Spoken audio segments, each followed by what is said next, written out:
നല്ല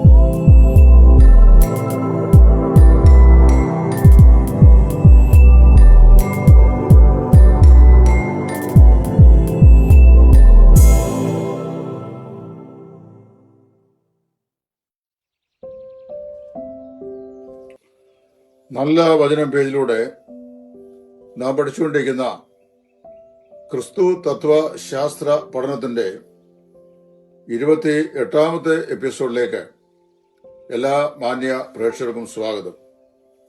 ഇന്ന് കർത്താവായ യേശു ക്രിസ്തുവിന്റെ ദൈവത്വ ഗുണലക്ഷണങ്ങളിൽ ക്രിസ്തു സർവവ്യാപിയാണ് എന്ന് വിശുദ്ധ വേദപുസ്തകം പറയുന്നു.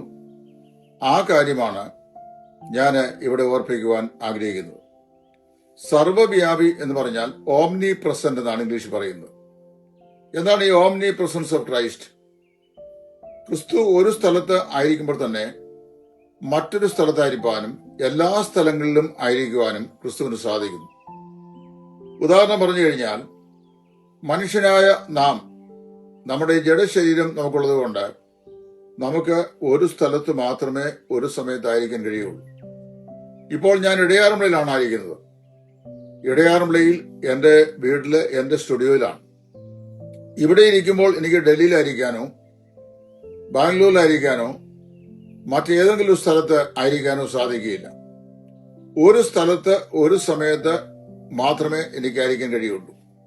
വേറൊരു സ്ഥലത്ത് ഞാൻ ആയിരിക്കുമ്പോൾ മറ്റൊരു സ്ഥലത്ത് ഞാൻ ഉണ്ടായിരിക്കുകയില്ല. അത് വാസ്തവത്തില് എനിക്ക് ഒരു പ്രത്യേക സ്ഥലത്ത് മാത്രം കഴിയാൻ കഴിയുന്ന അവസ്ഥയാണ് സൂചിപ്പിക്കുന്നത്.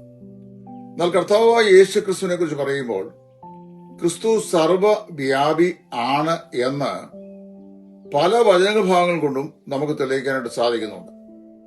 ഞാൻ അതില് പല വചനഭാഗങ്ങളുണ്ടെങ്കിലും ഒന്നോ രണ്ടോ വാക്കുകൾ മാത്രം പറയട്ടെ.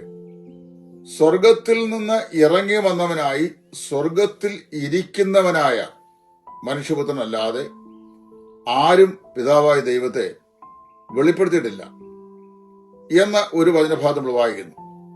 അവിടെ പറയുമ്പോൾ ശ്രദ്ധിക്കണം, സ്വർഗത്തിൽ നിന്ന് ഇറങ്ങി വന്നവനായി സ്വർഗത്തിൽ ഇരിക്കുന്നവനായ.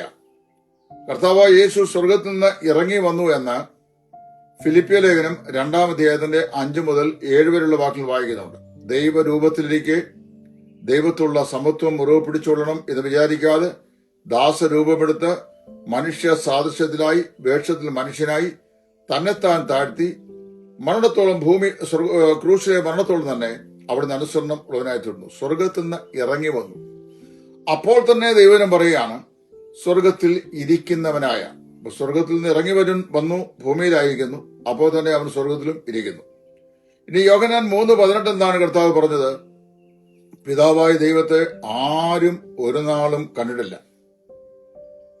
എന്നാൽ പിതാവിന്റെ മടിയിൽ ഇരിക്കുന്ന ഏകജാതനായ പുത്രൻ അവനെ വെളിപ്പെടുത്തിയിരിക്കുന്നു. ഈ 2 വചനഭാഗങ്ങൾ നിങ്ങൾ തടിച്ചു നോക്കി.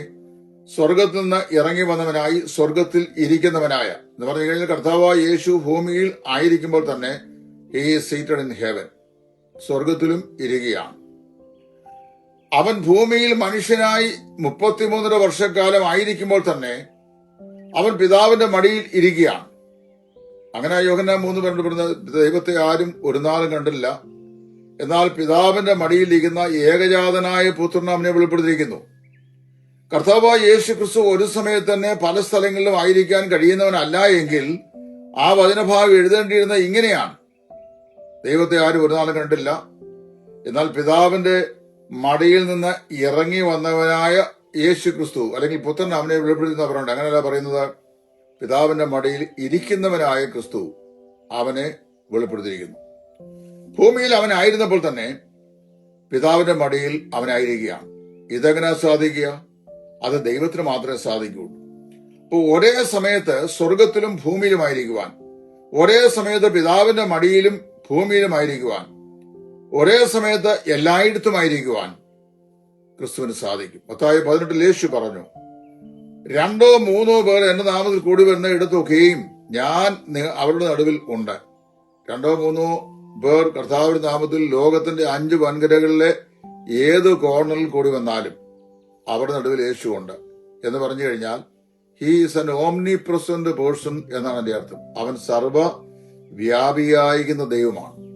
ഈ സർവവ്യാപക സ്വഭാവം ദൈവത്തിന് മാത്രമുള്ള സ്വഭാവമാകിയാൽ കർത്താവായ യേശു ക്രിസ്തുവിനും അങ്ങനെ ആയിരിക്കാൻ കഴിയുമെന്ന് പറഞ്ഞിട്ടുള്ളതിനാൽ കർത്താവായ യേശു സർവവ്യാപിയായ ദൈവപുത്രനാണെന്ന് ഈ വചനങ്ങൾ കൊണ്ട് തെളിയുന്നു.